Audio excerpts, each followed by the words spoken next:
Good morning, good afternoon, and good evening, everyone.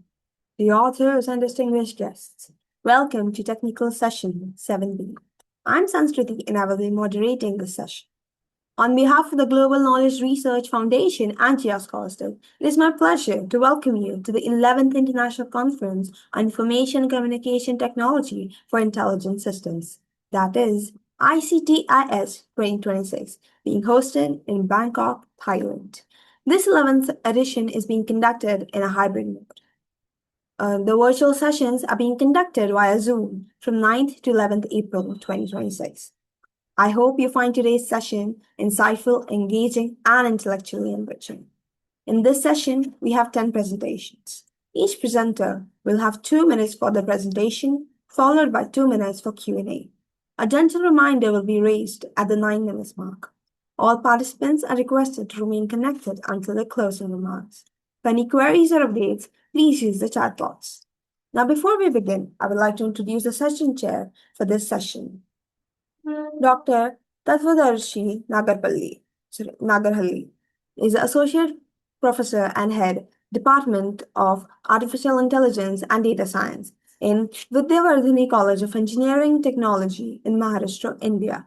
His expertise spans machine learning, deep learning, and natural language processing. He's authored over 50 research papers at both national and international levels. Dr. Nagarhalli is keen on collaborative research in areas including data science, NLP, deep learning, AI, and data security. Welcome, sir. Would you please like to share any welcoming remarks?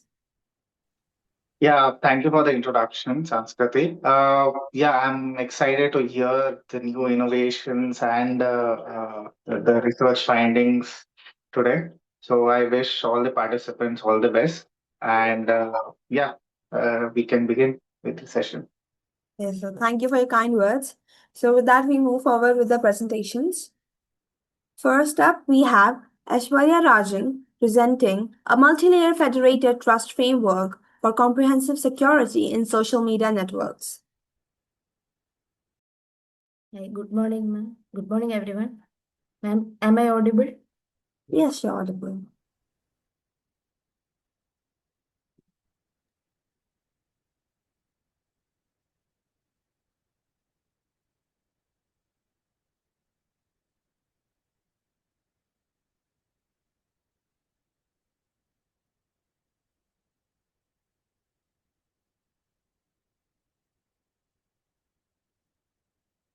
Ma'am, is it visible, ma'am? Yes, it's visible.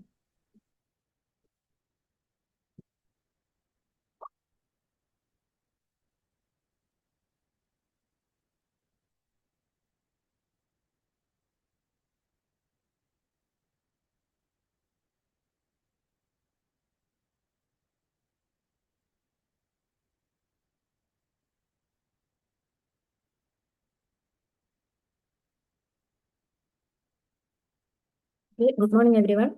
I'm Aishwarya Rajan from Savida School of Engineering. Currently, I'm a research scholar and my research focus on social network analysis. And today, I'm happy to present my recent work titled A Multi-Layer Federated Trust Framework for Comprehensive Security in Social Media Networks. Social media faces major threats, misinformation, privacy leakage, identity fraud, and cyber attacks. Existing solutions address only specific issues such as deepfakes, IoT security, content analysis, like that. Current approaches do not combine user behavior, content credibility, and anomaly detection in a single framework. Here I propose a solution, multi-layer federated trust framework. It combines user behavior, content credibility, anomaly detection.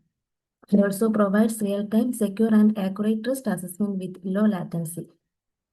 Here are some recent research works that I refer. From all these, I understood that existing social media security system cannot effectively detect misinformation, fake identities, and malicious behavior in real time. Current approaches addresses only individual aspects such as privacy, deepfake detection, or anomaly detection, but do not provide a unified trust evaluation framework. There is no comprehensive system that simultaneously considers user behavior, content authenticity, and suspicious activity patterns. Existing defeat and misinformation detects techniques suffer from low real-time accuracy and poor scalability with large social media datasets. Current trust models are centralized, increasing the risk of data leakage, privacy invasion, and unauthorized access. And my objectives are to develop a multi-layer trust framework for social media that integrates user behavior, content credibility, and behavior anomaly detection. To design a privacy-preserving trust computation mechanism using federated learning, secure aggregation, and homomorphic encryption. Also, to evaluate user trustworthiness by analyzing peer interactions, behavioral pattern, and identity consistency. To detect misinformation and fake content through feature-based content authenticity analysis.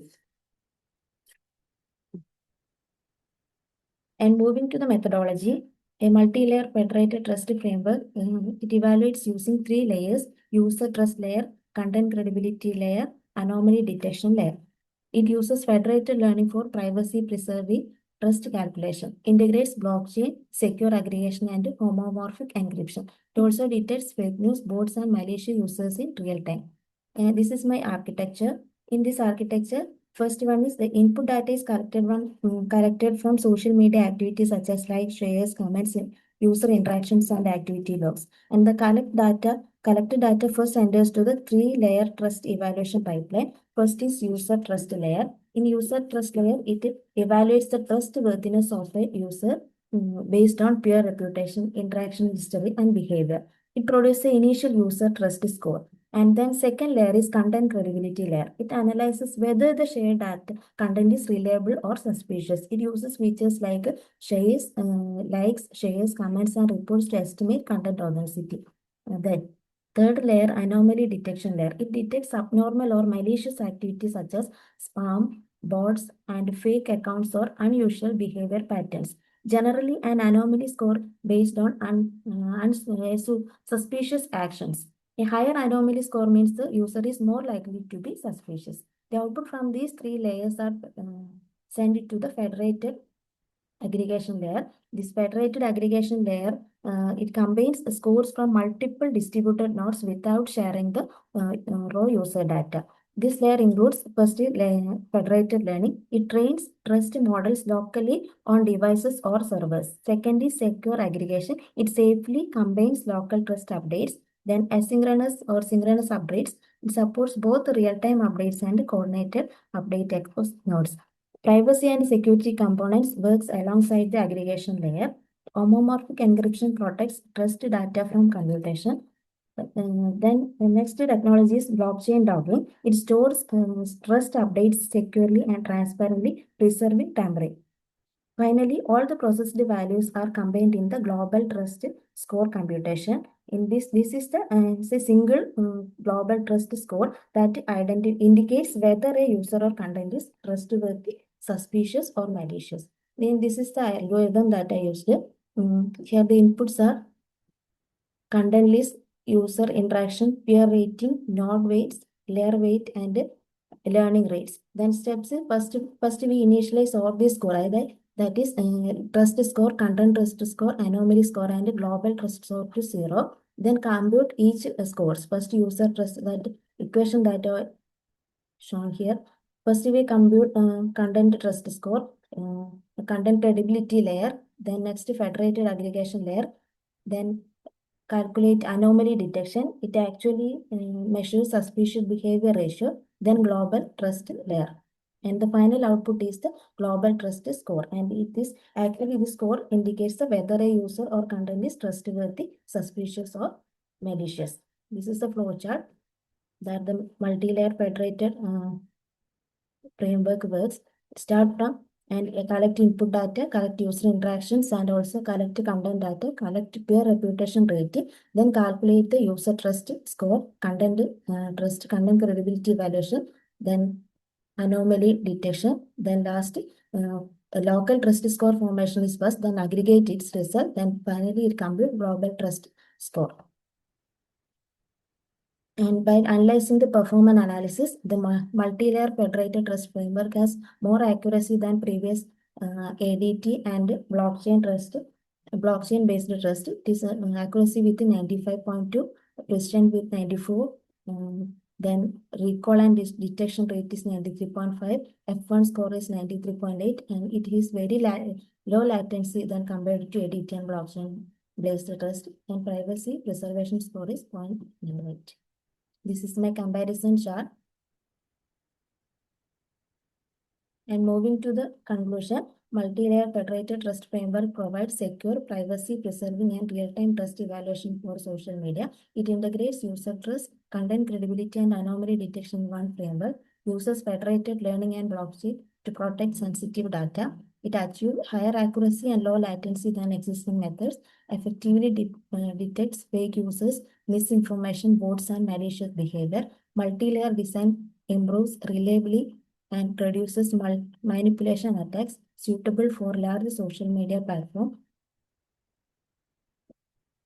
And these are my references. Thank you. Yeah, good work. The first layer that you told was the user content layer, right?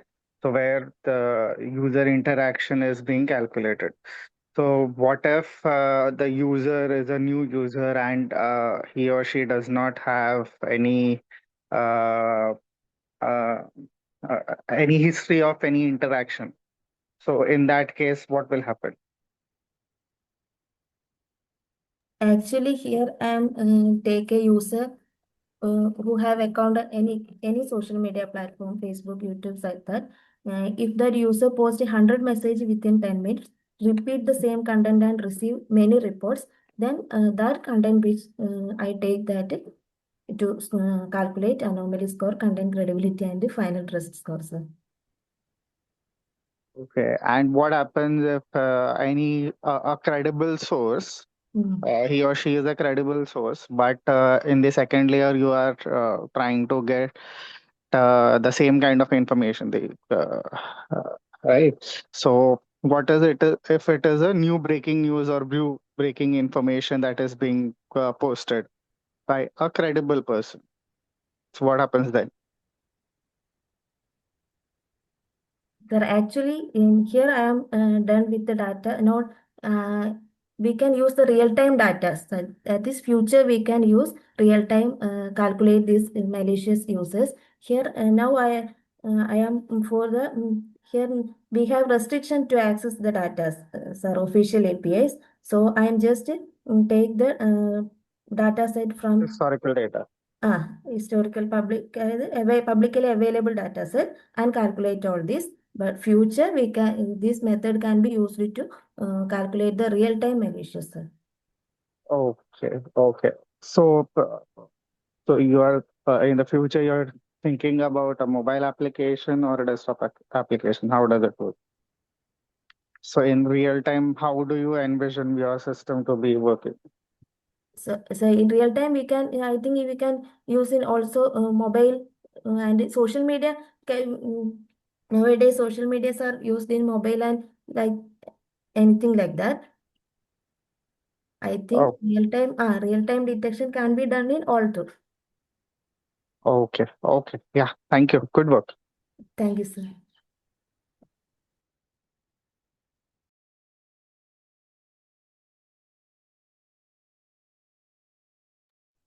Thank you for that wonderful presentation, Ashwarya. Thank you. Next, we have Lakshmi Priya presenting a paper on AI-enhanced smart monitoring and recommendation framework for groundnut plant disease management.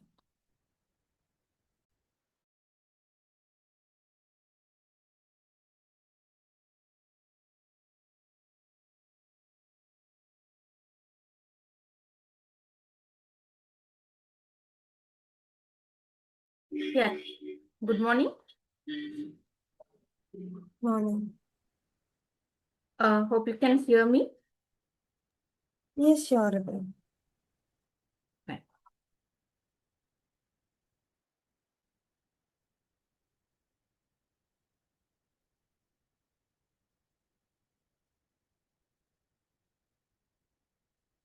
So good morning, one and all present here.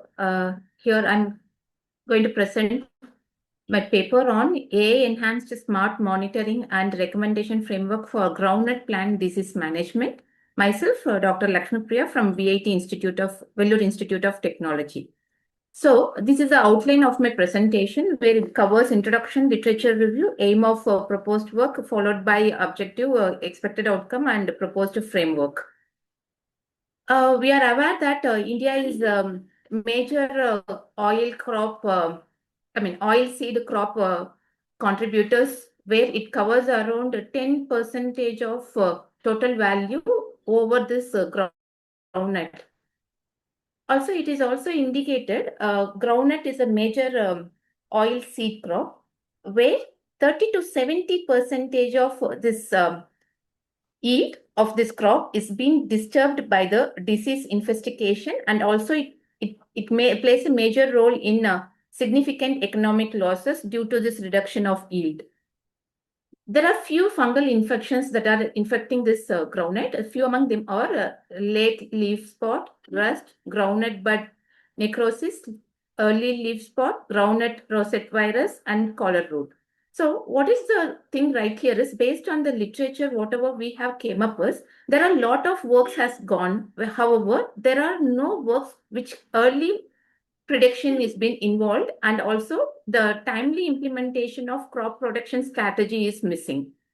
And also we identified that few of the works go with the conventional detection methods, and they come up with a chemical treatment in order to overcome this disease infestation, which also provides contribution to the yield of the groundnut crop.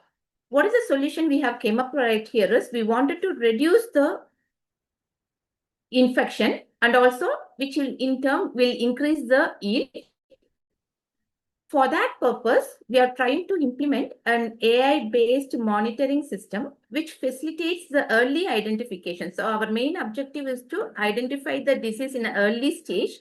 It is also paired with the recommendation system which can provide a proactive interaction with the farmers and provide a data-driven intervention and suggestion to the farmers what need to be done and how they can provide a better yield in due course of time. So the key objective, question right here is whether the existing disease monitoring system detects and identifies the early stage of disease in the groundnut. The obvious answer right here is not much. So they provide a monitoring system, however, they don't provide it in an early stage. Also, whether this recommendation or prediction provides some kind of a chemical help, or what sort of chemicals need to be given for the crops, that kind of suggestion is also not provided to the farmers. So based on these key questions, our aim is to come up with a method which detects the disease in an early stage, and also it gives some kind of information to the farmers in order to reduce the spread of disease in the field. So in addition to this, we also provide some chemical-based suggestions. The recommendation is being provided to the farmer, which in turn reduces the risk in crop activity, and also it may minimizes the amount of chemicals that are being used on the crop. So as based on this aim, we have framed up a objective. The objective is to develop an AI-enhanced smart monitoring and recommendation system for groundnut plant that provides actionable knowledge for field crop management. To attain this objective, there are few sub-objectives which we have focused on. Based on this, what will be the outcome right here is we'll be getting a automatic monitoring system which detects, identifies, and predicts the major groundnut crop disease, and also it provides effective and efficient recommendation system to the user. Here is the proposed framework. So let me elaborate this. This proposed framework have three phases. One is the data collection phase, where we involve a field imaging system. The next one is disease monitoring system. In this case, we identify what sort of disease are being there in the groundnut plant. And the next thing is recommendation system. In this recommendation system, we provide an insight to the farmers what method or what are the strategies they have to follow in order to overcome the yield loss. On talking about the field imaging system, we came up with a new ground vehicle. So you can see in the second one, this is a ground vehicle, where this second picture, this is a ground vehicle in which we have a inbuilt camera, where this camera will capture the field data. So there are different ways where we can capture the field data. One is using the drone. The next one is ground vehicle. The next one is the manual intervention. And later on, we can use even mobile phone for capturing the images. So once the images have been calculated, what we do is we pre-process the image and then we come up with the WHD feature extraction. WHD is the Walsh-Hadamard feature. So this feature, what it does is it reduces the noise which has been there in the image, and also it highlights some of the features which is really required for identifying the crop disease. So this kind of process has been done in this field imaging system. Once this data is collected, the next stage is the disease monitoring system. So in this disease monitoring system, what we initially do is we select the region in which the image process need to be done. We are already aware that WHD processed image will be given for this disease monitoring system. From this image, we go with the 3 different stages. The first stage is like it identifies whether the disease is present or not using the deep learning technique. What happens in this is it extracts the spatial and spectral information where the wave bands are being collected. So we, in this particular ground vehicle, what we do is we are involving the hyperspectral imaging camera, where if the hyperspectral images are involved, we talk about the spectral waveband. If it is a normal DHL camera, we just go with the RGB images. And also, this particular WHD feature extraction, it works for any kind of images. Either it is a hyperspectral image, or it is a RGB, or it is a grayscale image. It doesn't matter. So what it does is it extracts the feature and it feeds that feature to the deep learning technique. So we have used here a CNN deep learning model in order to identify whether the disease is present or not. Later on, what we do is we go with an advanced technique, we also tried with incorporating this unit or mask or CNN in order to identify the exact disease, what sort of disease is there, and also it identifies the plant stress, what sort of stress, whether the water level is low or whether the temperature is not suitable for the growth of the plant. That information is also provided using this unit or mask or CNN. So the final task is to provide a real-time prediction system, which includes the biotic and abiotic factor, which involves in the information based on IoT environment sensors. So collectively, whatever information collected here are finally taken into consideration in order to provide a recommendation for the farmers. So here is the recommendation. So we have came up with the app. The app is been named as AgriCare. In this AgriCare, what happens is like if the particular farmer takes a picture of a particular plant or a leaf, it says what sort of disease is being affected, whether the plant is affected by a disease or not. First, it says whether the plant is affected by a disease or not. Then it says like what sort of disease is there. And also it provides a recommendation what need to be done. So for an example, today, if the temperature is too hot and the stress level of the plant is high, then what sort of measures need to be done will be provided through this app. It also says that how much pesticide or insecticides needs to be provided, and also it says like what is the percentage of chemicals that can be used for this particular plant in order to overcome the disease, and also which will ultimately lead to the better yield. So this recommendation gives a timely information to the farmer. And based on this recommendation, the farmers will act quickly and they will come up with a better yield. So here is the conclusion. So we are aimed to provide a design for a field imaging system, followed by a disease monitoring system, then recommendation system. Ultimately, what happens is the target user is going to be the farmers. where the farmers will be provided with an effective and efficient recommendation which aims to sustainable agriculture.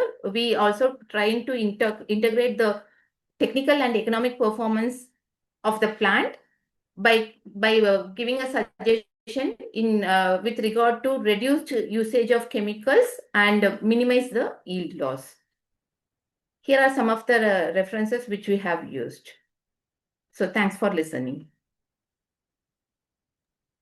Yeah, good work, ma'am. So, this is a proposed framework, right? It has not been implemented yet.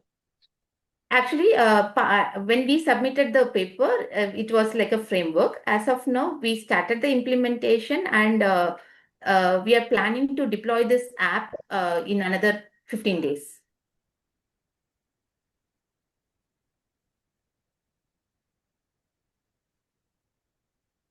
I can't hear the voice. Sorry, sir. Can you please come again?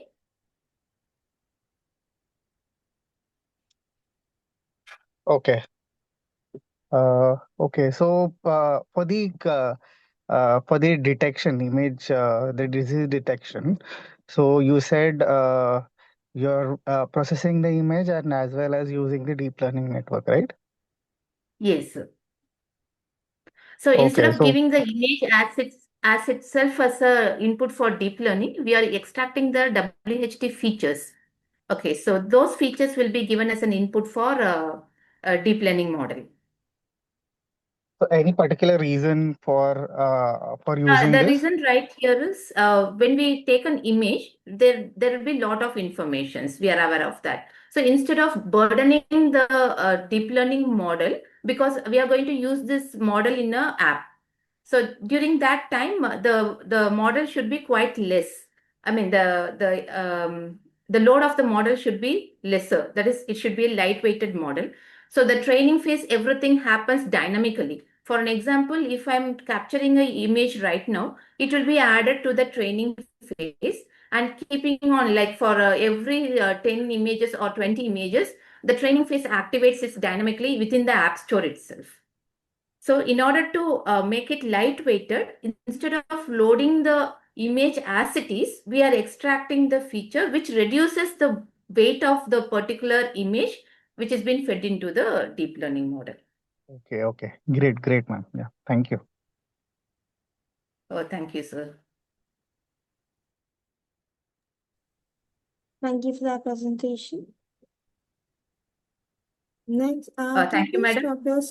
Can you please stop your Yes, screen sure. share? Yeah, thank you.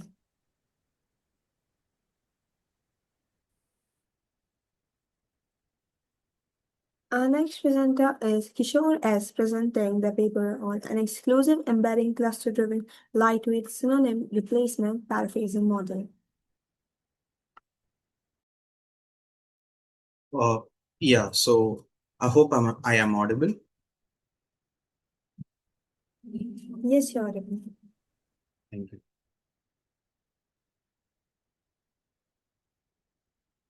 And yeah, so I'll start the presentation.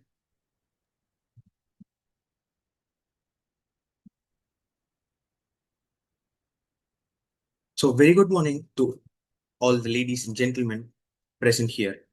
I'm Kishores, a student from Vellore Institute of Technology, Chennai.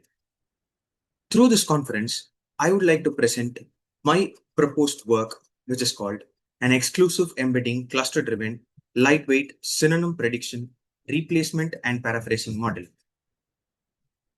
So the agenda for this presentation today is that I'll begin by the motivation for this work, followed by a brief introduction.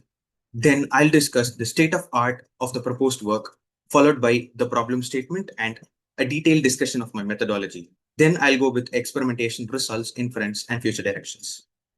So before getting into the exact motivation, I would like to introduce this concept of paraphrasing. So as you might be knowing, paraphrasing is the concept of expressing an existing sentence with different lexical choices, that is different choice of words, syntactic and semantic structures.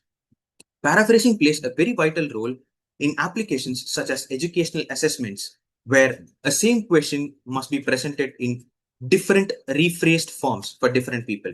Also, in educational assessment, if we are trying to automate the stuff by using machines, machine cannot automatically evaluate answers as how humans do, like how humans interpret the answer a student is trying to convey. So for machines to evaluate answers, we can paraphrase one key answer into several multiple forms, and the student answer can be mapped with all these variations based on the similarity scores and hence can be graded. So for such an important concept of paraphrasing, the existing transformer-based models either introduce uncontrolled lexical changes or are computationally heavy and are not suitable for low resource systems. So in this study, we focus only on synonym replacement paraphrasing.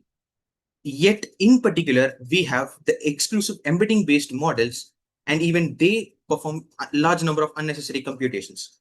So there is a need for a lightweight paraphrasing model which can have a balanced trade-off between accurate paraphrasing and computing lesser computations. So now I'll give an intro of the exact work. As I mentioned earlier, paraphrasing is nothing but rephrasing a sentence.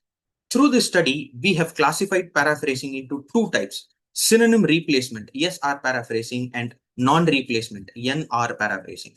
This SR paraphrasing is actually replacing every word in a sentence with its alternative synonym, if the synonym is actually present for a word. But NR paraphrasing involves restructuring a sentence based on tenses and voices. This study mainly focuses on SR paraphrasing because it is a safe and yet an efficient paraphrasing. SR paraphrasing is traditionally done using several tools like rule-based or statistical approaches. Yet, majority of the methods in SR paraphrasing involve high amount of human efforts. Though embedding-based models are introduced here, even they perform high amount of computation and require huge amount of memory and time, which creates a need for a lightweight and efficient model. Hence, we propose a lightweight, exclusive, embedding cluster-driven SR paraphrasing, in short, EEC SRP model. It integrates embedding-based synonym selection with word count preserving constraints. So, EEC SRP does not introduce new words and increase the length, so it remains semantically intact. The model uses clustering to select contextually accurate synonyms. So the main objective is to develop a lightweight model which is capable of providing accurate results. So now I'll be talking about the state of art of paraphrasing.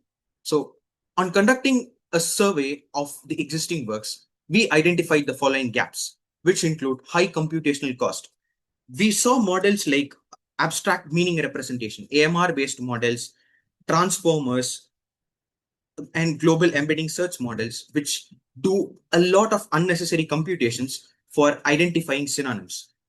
We also find models which require high amount of human effort, like the thesaurus based models, like WordNet based models, which fetch synonym and substitute it. We also find models which do uncontrolled paraphrasing, like they get into a loop of huge number of computations to fetch synonyms. Also, we find models which have high dependency over existing data. So such database models like neural based models, sequence to sequence models require huge amount of data and pre-training for predicting synonyms.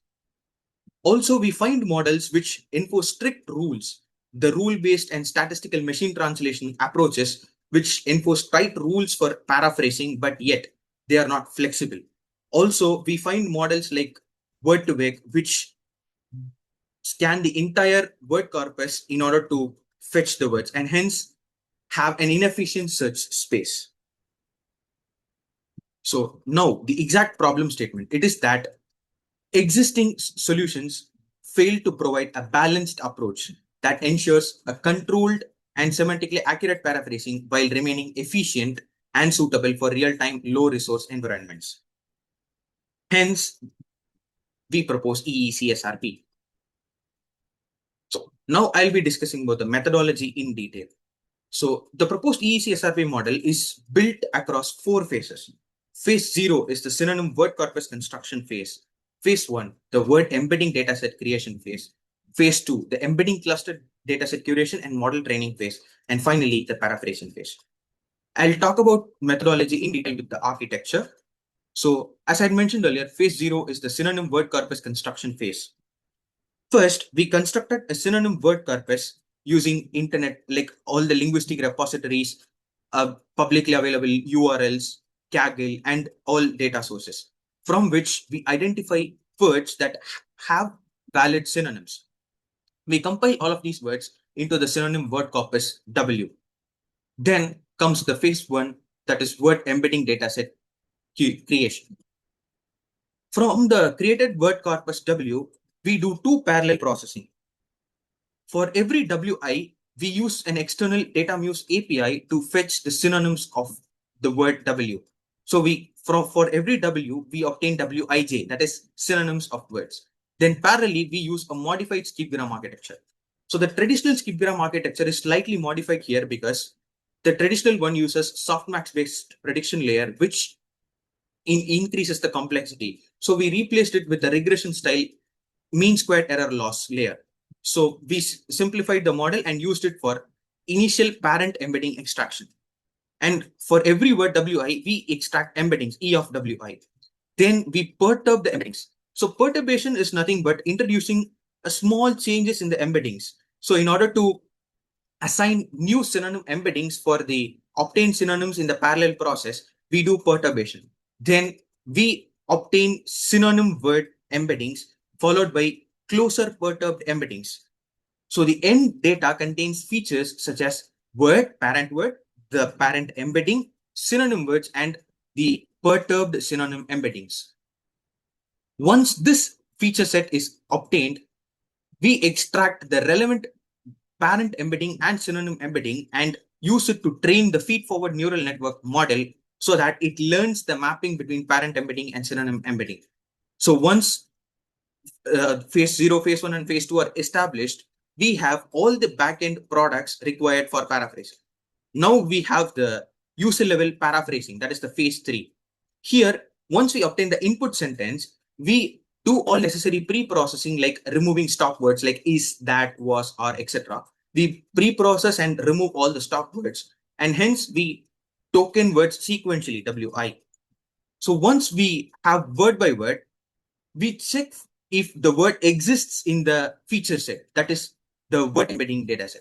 So if WI exists, we extract E of WI, the synonym of it, from the feature set. If it does not exist in the word column, we similarly search for it in the synonym column as well. Hence, we obtain the parent embedding of every word. Once the parent embedding is obtained, it is passed on to the trained feed-forward neural network, which predicts and gives an estimated synonym embedding. Once it gives the synonym embedding, we check if the predicted synonym embedding exists in the feature set. If it exists in the feature set, we extract the word that corresponds to the predicted synonym embedding. If not, we find the closest embedding within the given cluster of that word and find the embedding that is present in the cluster and hence get the word out of the cluster. So to give an overview, I would say the work is to represent words in an embedding space and group synonymous words like big, large, heavy, enormous, group synonymous words into an embedding cluster and place close to each other. So if I get a word, what I do is I search for its synonym in that particular cluster alone. So I'll not search the entire corpus. Hence, I can significantly reduce the computation. So this is the architecture of perturbation, that is phase 1, where Excuse me, for Kishore. yes, Sorry to interrupt. This is just a gentle reminder that 1 minute is left for your presentation, so please wrap it up. yeah, sure. So after my methodology, I would like to talk about the experimentation. So the entire setup is based on Python, where I use a Windows computer. So the word corpus, as I mentioned earlier, is constructed from all the sources available from internet. So the embedding extraction, we have a 20-dimensional embedding. And then we have the feed-forward neural network, which is of 4 layers. The input layer, which is of 20 dimensions, and output layer is of 20 dimensions. And intermediate layer, we have a 128 neuron layer and 64 neuron layer. So the FFNN model is trained with MSE mean squared error loss, Adam optimizer, and for 50 epochs. So now I would like to present my results. So the model was able to produce a blue rock scores as mentioned earlier. So it offered 12% blue scores, 48% rock scores. When compared to existing word-to-vec and fast text-based models, ECSRP can offer a huge performance gap and provides an improved performance. So these are a quantitative analysis of ECSRP. So it is of very less size, less than 10 megabytes compared to 100 megabytes and 400 megabytes. The inference time is almost less than a second. Also, it does not require heavy pre-training at user level, as all the pre-training is completed at our development site. So these are some of the sample results on benchmark datasets like Quora question pairs, and these are results on Microsoft Research Paraphrase Corpus, MRPC. So this is a general inference. So ECSRP is lightweight, under 10 megabytes, and requires no GPU for pre-training, still achieves a competitive performance. The model balances computational efficiency and linguistic accuracy. The blue and rock scores confirm high paraphrasing quality. So future directions, I would say, is enhancing the system cluster robustness. That is, the word corpus constructed is kind of limited. We could improve the words, and hence we can get more number of clusters. So we could broaden the paraphrasing space. So we could improve semantic stability. We can also improve the syntactic fluency. Also, the existing model replaces only words that has valid synonyms. So we can have only lesser number of paraphrases. This could be improvised. Also, the model does not have long distance relationship mapping. Hence, this could be improved. So these are the references. And thank you for your patient listening. Yeah, good work. So I have a couple of questions. One is, how does your research stand in the era of large language models? In case of large language models, they like work on NR paraphrasing. Hence, they reconstruct the sentences, and they introduce a lot of lexical changes. So in some cases, the intended meaning of the sentence tends to change. But here we only do synonym replacement, SR paraphrasing, and hence this is a more safer version compared to large language models. Uh, I don't think everybody will agree with this actually. So when we are talking about paraphrases, the contextual meaning should be kept as it is. So with large language models, it is successfully able to do that.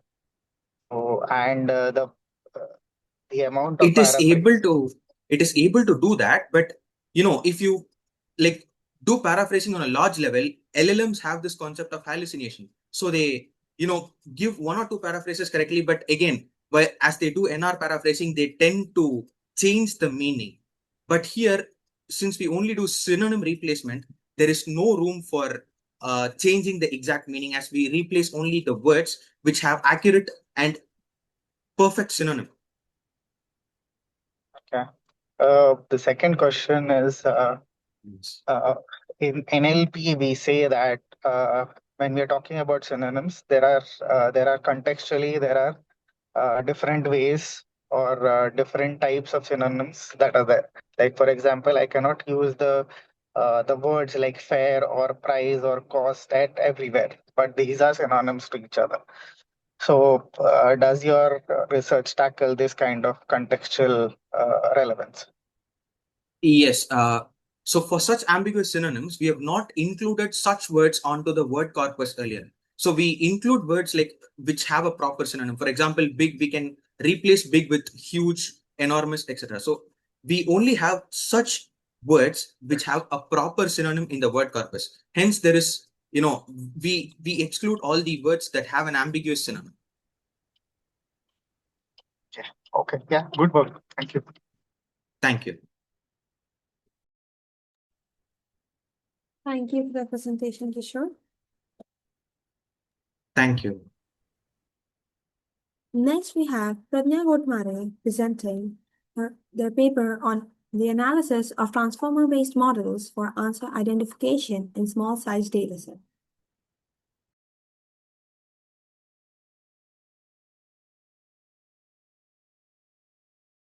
Pradnya, are you here with us? Pradnya Gotmare?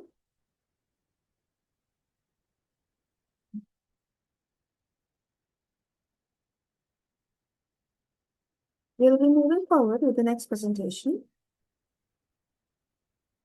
Next, we have Mutiara Ayu Mavada presenting their paper titled Bridging Accessibility Gaps in Higher Education, a multi-stakeholder validated framework for academic website design.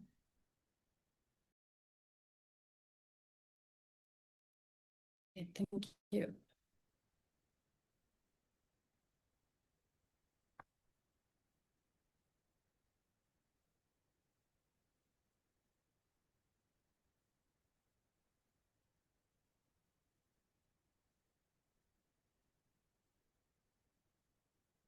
Check. Good morning, everyone. My name is Mutiara Mawadda, and today I would like to present our research title, Bridging Accessibility Gaps in Higher Education, a multi-stakeholder validate framework for academic website design. Let me provide a quick overview of our study. The context academic websites serve as institutional interface, but many institutions struggle with comprehensive implementation of usability, accessibility, and stakeholder needs. Existing framework address isolated dimension without systematic integration. So our solution, we propose an integrated conceptual design framework combining WCAG 2.1 level AA with Norman's design principle. It consists of 4 core segment and 4 modular add-ons. Our methodology, we use design science research, DSR, with dual validation, 5 experts with 7+ years experience, and 150 users across 6 stakeholder group. And key findings, expert validation achieved 100 agreement. User evaluation showed all components achieve good performance level, and all add-ons receive high priority classification. And our contribution, this framework advance theoretical understanding and provide actionable guidance with modular flexible architecture. Let me provide the research background and context. In the digital transformation of higher education, academic websites serve as primary institutional interface connecting universities with students, faculty, alumni, industry partners, and the general public. This website requires simultaneous attention to usability, accessibility, technical performance, and stakeholder-specific content needs. However, institutions face significant challenge. First, high non-compliance with WCAG 2.1 level AA standard. Second, stakeholder needs often remain unaddressed as websites reflect institutional priorities rather than user requirements. Third, design implementation are frequently inconsistent with established usability principle. And fourth, limited modular extension to accommodate varying institutional resources. To address these challenges, our research has 4 objectives. First, integrate WCAG 2.1 level AA with Norman's design principle. Second, accommodate diverse stakeholder needs. Third, provide a modular architecture for flexible implementation. And fourth, demonstrate empirical validation through expert review and multi-stakeholder assessment.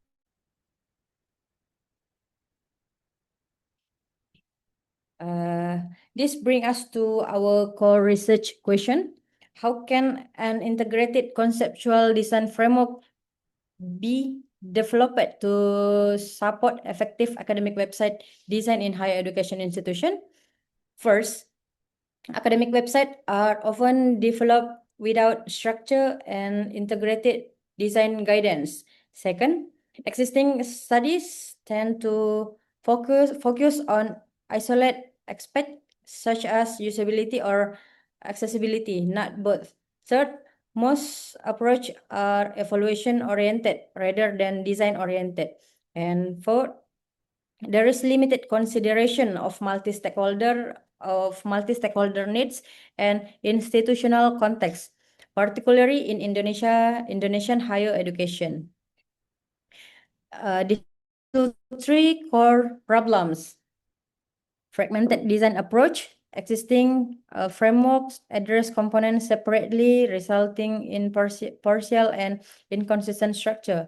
Limited contextual adaptation.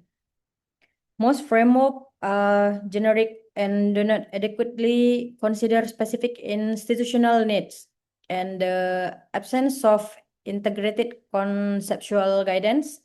There is no comprehensive framework that systematically integrate design, technology, content, user, and contextual dimension. The research gap is clear. Existing framework lacks systematic integration of accessibility standard with design principle and modular extensibility. This is what our research address. Before presenting our framework, let me briefly clarify the scope of the study. This research focuses on developing a conceptual design framework. The scope encompasses framework conceptualization, expert validation, and user evaluation. The framework is designed specifically for academic website in higher education institution with a case study context at the Faculty of Science and Technology Universitas Ibnu Sina in Indonesia. And our literature review analyzed existing framework to identify gaps. This table compares 5 recent framework. We examine whether each framework address 5 key dimensions: design, technology, content, user, and context.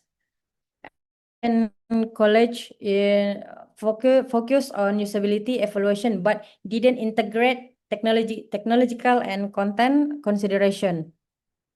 Veljan Voska addressed information architecture without institutional integration. Prof. Molina and college focus on accessibility evaluation with limited design guidance. Fakhruddin concentrate on assessment metrics rather than holistic framework development. And Savitri and college focus on user perception without integrating design and technology dimension. As you can see, existing framework address isolated dimension, non-systematically integrated all 5 dimension: design, technology, content, user, and context. This systematic gap motivated our comprehensive approach. Now let me introduce our proposed framework architecture. The framework has a structure, modular architecture. At the foundation, we integrated WCAG 2.1 level AA accessibility standard with Norman 6 design principle. feasibility, feedback, constraints, mapping, consistency, and affordance. Built on this foundation, four core segment position centrally.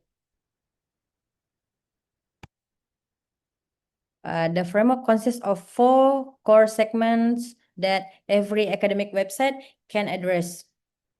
First, interface design integrated normans principle with WCAG perceivable and understandable and understandable criteria covering visual elements, navigation, and layout. Second, content accessibility ensures cinematic HTML structure, multilingual support, and alternative text for all media. Third, technical performance address reliability, browse compatibility, loading optimization, and security protocol. Fourth, user experience as explains recognize 6 stakeholder groups: current student, prospective student, alumni, faculty and staff, industry partners, and the general public, each with specific information needs. Beyond the four essential core segments, Excuse me, Mutiara. I'm yes, sorry to interrupt you. This is just a gentle reminder that 1 minute is left for a presentation. So please conclude. Oh, okay, Miss.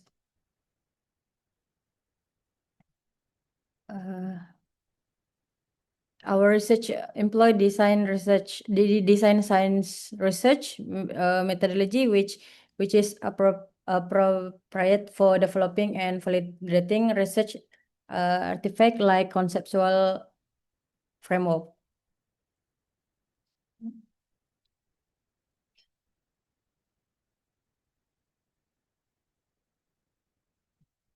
Okay, research conclusion. Based on our findings, we can conclude that the proposed conceptual design framework provides structure and integrated reference for academic website design in higher education institution, validated through expert and user evaluation. Our research objective were achieved across 3 dimensions: identified, proposed, and validate. And then our research contributes both theoretical and practically. And so we got the research impact. The study bridges the gap between theory and practice by providing a validate conceptual design framework that support effective and context-aware academic website development in higher education institution.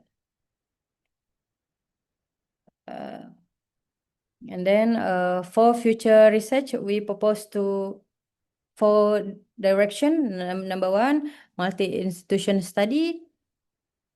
And number 2, technical implementation study. And 3, longitudinal evaluation to examine framework effectiveness over time. And number 4, framework extension. And finally, our recommendation for higher education institution, adopt the proposed framework as a conceptual reference for academic website planning. Prioritize user-centered and integrated design approach, and continuously evaluate website effectiveness to support institutional communication and engagement. Thank you for your attention. I welcome any question. Yeah, thank you. So that is a good research. So I have a couple of questions. One is since you are talking about the user experience and the design, right? So have you considered the UI UX design frameworks that are there? So basically, but the UI UX design frameworks are for desktop and mobile applications. not particularly websites, but there are some important aspects in UI UX design which can be considered for website designing as well. So have you considered that or uh, like that? Yes, sir. This research for not for desktop only.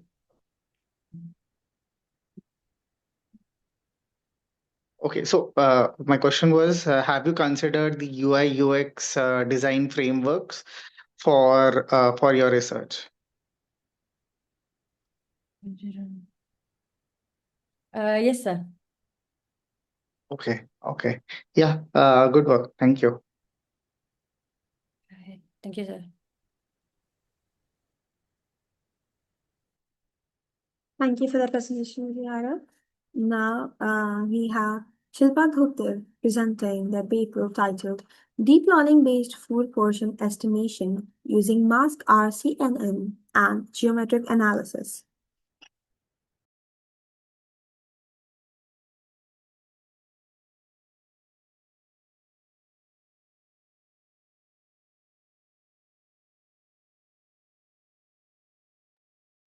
Shilpa, are you here with us?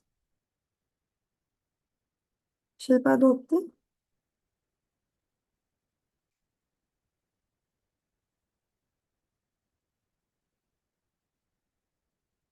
We will be moving forward with the next presentation. Our next presenter is Mohammad Murad Hussain, presenting their paper titled Early Warning of Frequency Fluctuations in Time Series Data. Okay, give me scope for sharing screen.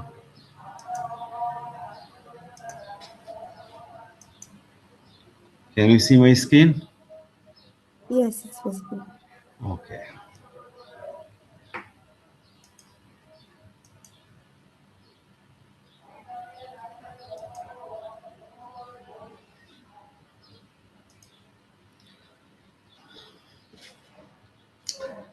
Welcome to my presentation. My research topic is early warning of frequency fluctuations in time series data. Our authors are MD Shahidul Islam, me, MD Murad Hussain, and Umar Faraq Hussain. My paper ID is 661. This is the background. Actually, power grid frequency reflects the balance between electricity generation and demand. Even a small deviation from the nominal 50 hertz can destabilize the system. Increasing renewable energy sources introduce uncertainty, and even early detection of frequency fluctuation even is very crucial. For example, we have shown a figure here shows the grid frequency fluctuating on the nominal 50 Hz with several deviations beyond the safe range, indicating potential disturbance events that require early detection. Our research objective is to develop an early warning framework for frequency fluctuations, use historical time series data only, and detect precursor patterns before disturbance events. For our study, we have used the dataset electricity frequency data from New Zealand power grid. The period was October 2023 to April 2024, and the data actually sample resolution was 30 seconds. And we have collected used 980 times 6 fluctuation sequences, and we have split our dataset into 34% training, 33% validation, and 33% testing. For our study, we have used actually a hybrid model, a nearest neighbor plus dynamic time wrapping, and we DTW alliance time series with nonlinear temporal distortions, and we have created a distance matrix for training and validation sequences, and based on this matrix, we have established a global confidence interval and used to generate warnings. This is the part of our resultant analysis. First, we see here plot that's provides a pair of randomly drawn training test set sequences that compares two sequences from training and testing sets, highlighting difference in the length and pattern, which motivates the need for flexible alignment methods like dynamic time or wrapping. Here we have used actually a wrapping function for training and testing sequences. This figure explains actually how dynamic training wrapping aligns two sequences by adjusting time indices, enabling similarity detection even when patterns occur at different speeds. Here we show the average raw machine distance, trajectory of the movement of the pair of sequence over time. It shows the original movement of both sequences over time, whereas mismatches and temporal shifts between the are clearly visible. Average alignment distance through trajectory of the movement of the test sequence after it is aligned with the training sequence. After the alignment of dynamic time wrapping, the test sequence closely matches the training sequence, confirming effective temporal alignment. From here, we have actually built a 95% confidence interval that lies between 0 to 1, that is 1.29940 less than equal to 1.457 equal, which defines the threshold for generating early warning signals. Now, this is the actually figure for wrapping function for training and testing sequence with the constant. This is the wrapping function of training and sequence with a constant dynamic time wrapping alignment. Where the wrapping path is restricted within a band, we have considered only 10 band, reducing computation time while maintaining reasonable alignment accuracy. For the trajectory, average raw massing distance, so we have trajectory of the movement of the pair sequence over the CDTW, similar to as the dynamic time or wrapping. This figure also represents the original sequence trajectory before alignment, highlighting the need for transformation to measure similarity effectively. After using the CTTW alignment, the test sequence aligns with the training sequence within a constant region, offering faster computation with a slight loss of flexibility.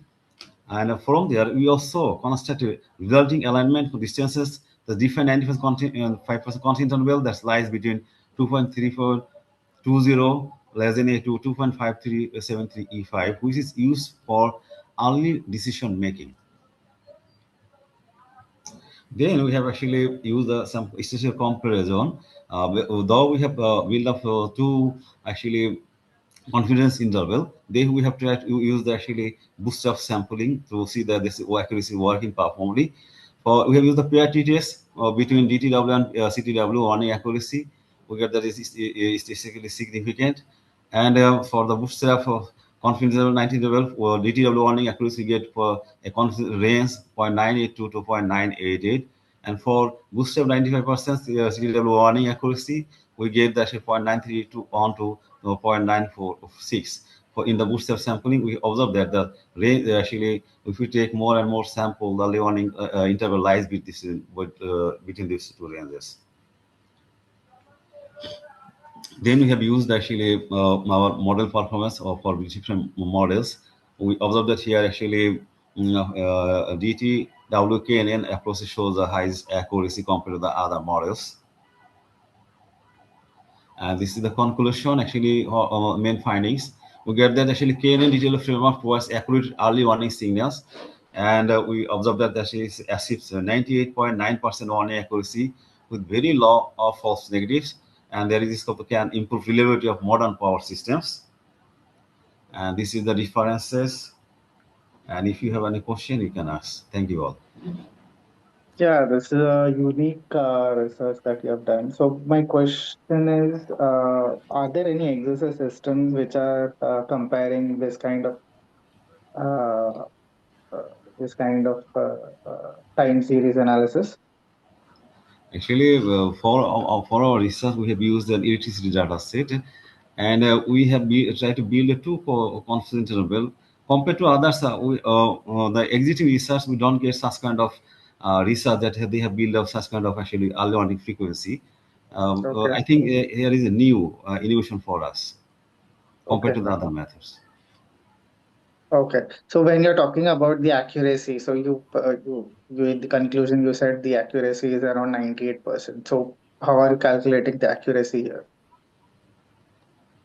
We have calculated based on the actual confusion matrix, and we observe that there exists very low false positive observation there, and actually we have compared to the other methods, but our proposed method shows the actually overall it is 98 point something our accuracy.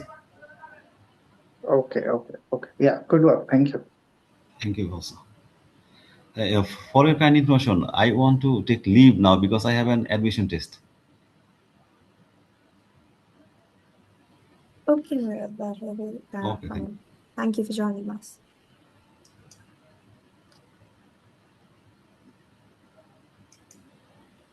Up next, we have Gina Gallegos Garcia presenting a paper on instant messaging mobile application with quantum safety establishment.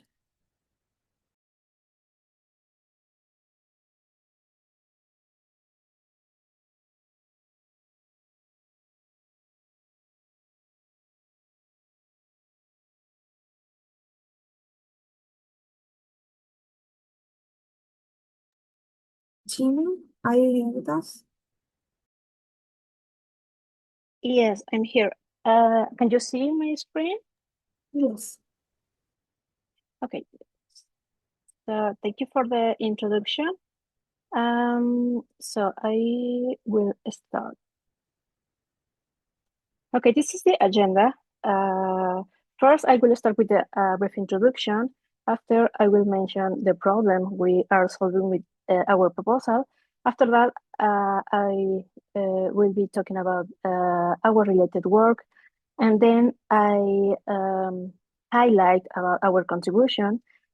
After that, I will mention you about the technique characteristics of our contribution. After that, I will show you the test and the results, and I will present you our conclusions. Okay.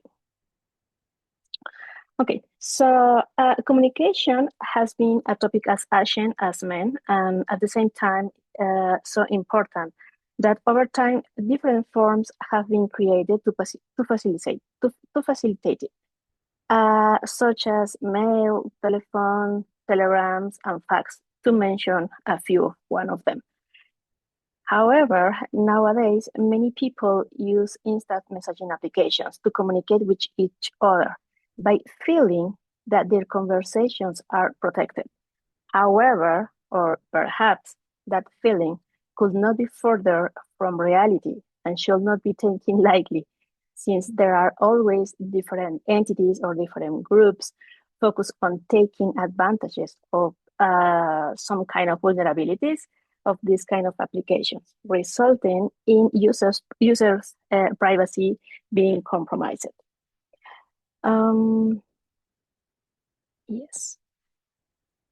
Okay, but what about the problems? So instant messaging applications have become an integral component of contemporary life, emerging as the standard communication model among individuals.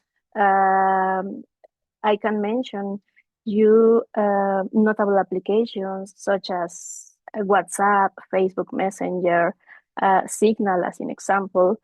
All of them use or employ security protocols that provide end-to-end encryption crafted from cryptographic primitives and using schemes of modern cryptography. Yeah, but what is the problem? That nowadays different advances in quantum computing have shown that with quantum computer, it is possible to solve different problems or mathematical problems in polynomial time, impacting applications that use this kind of cryptography or modern cryptography. Talking about our related work, the related work we consider in our solution, or talking about that kind of work, I can say that the demand for communication in the digital age reveals that mobile devices allow multiple tasks to be executed, such as sending emails, social networks, among others. In fact, it is said that 95.5% of internet users use instant messaging applications. And just in 1 minute, around 69 million messages are sent.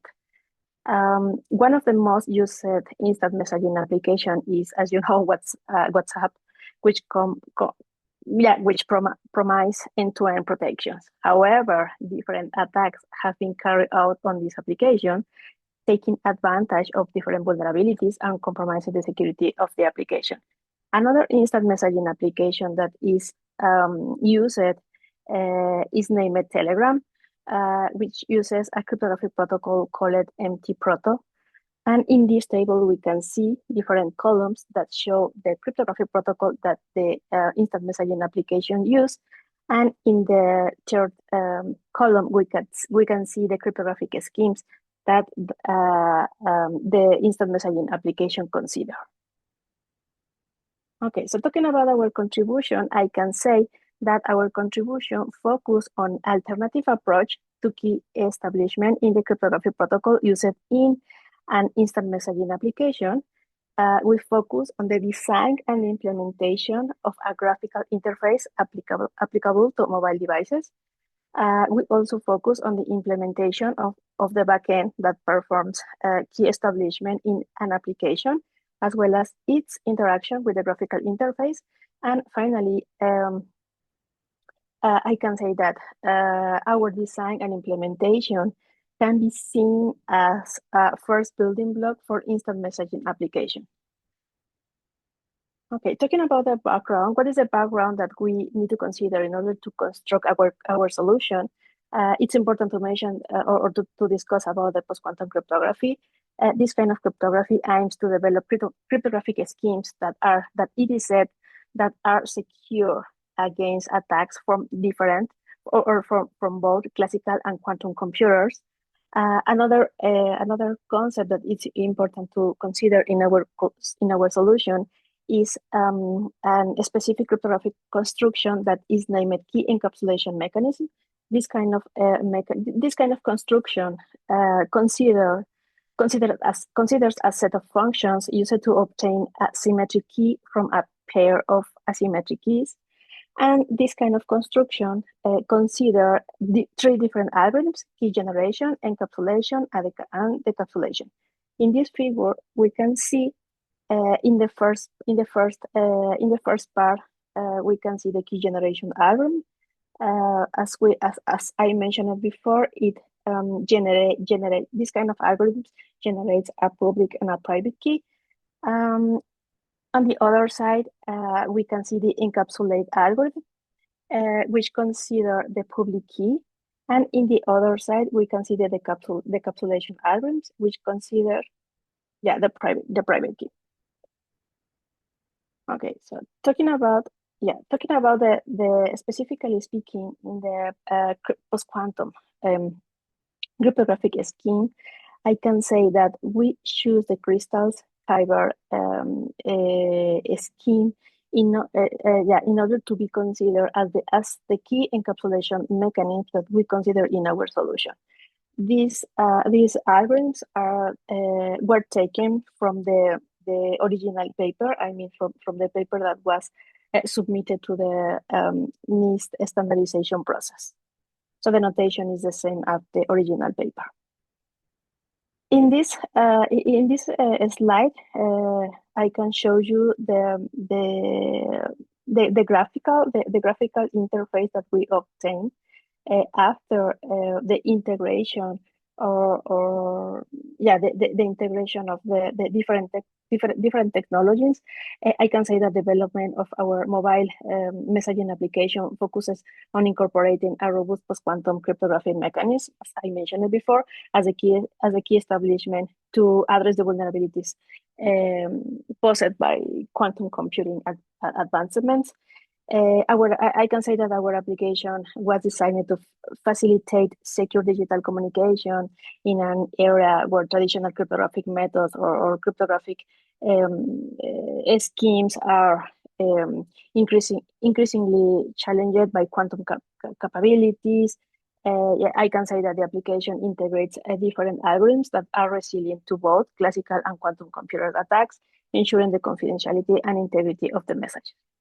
Yeah, I can also say that the implementation of these post-quantum algorithms within a user-friendly mobile platform distinguishes our solution, our contribution from conventional secure messaging application.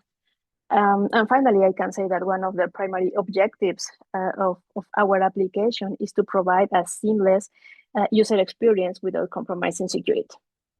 So, as I mentioned it before, these mock-ups show the interface that we designed for our application.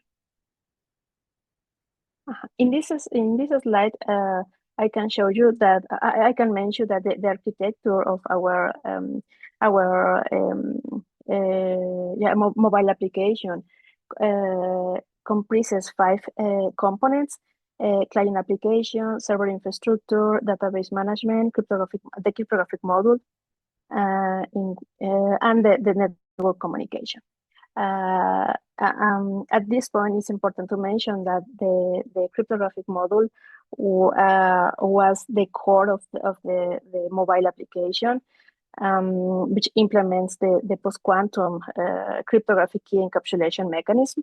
And it's important to mention that this module is crucial for protecting against both classical and quantum computational attacks, providing a forward-looking approach to digital security. In figure 3, you can see the sequence that the key encapsulation mechanism follows in our mobile application. Talking about the test and results, I can mention different elements that we consider in order to prove our mobile application. As an example, the development environment, the framework, the testing environment. Yes. Sorry to interrupt you. This is just a gentle reminder that 1 minute is left for your presentation. So okay, it's time. Okay. Yeah. Okay. So in this slide, you can see the elements and the tool we consider in order to develop the test and the results. In this slide, you can see the results that we obtained of our mobile application. And talking about the comparison, in this table, you can see the comparison between our proposal and WhatsApp and Telegram and Signal and the components that this kind of mobile applications consider. Okay, finally, I can mention a brief conclusion. It's important to mention that the implementation of Crystal Skyber in React Native mobile application underscores the practicality of post-quantum cryptography in real-world applications. I can mention that our findings contribute to the ongoing discourse on post-quantum cryptography's role in securing mobile communications against future quantum threats. And I can mention that as future work, we are considering the design of instant messaging applications that make full use of post-quantum cryptographic schemes. Here you have some of our reference, and that's it. Thank you for listening. Yeah, thank you. It's a good work. So I have one question, that is, you're talking about quantum safe cryptography, right? So how are you simulating, or have you tested your system to be quantum safe? Yeah, I couldn't hear you the last part of the question. So have you tested your system to be quantum safe? Okay. So we only consider I think that, as I mentioned it before, we only consider only the key encapsulation mechanism. It means that we left some aspects out of our scope. And Okay. we only until now we only consider the key encapsulation mechanism as the key establishment in the cryptographic protocol in our mobile application. Okay, so you're only concentrating this scope as of now is only concentrating on the encapsulation method, right? Yes, exactly. Exactly. Okay. Okay. Yeah. Good work. Good work. Thank you. Thank you. Thank you for the presentation, Sheena. Thank you. Next, we have Subhamoy Bhaduri presenting a paper on multimodal satellite data fusion for AI-based crop field identification. Hi. Hello. Yeah. So let me share my screen.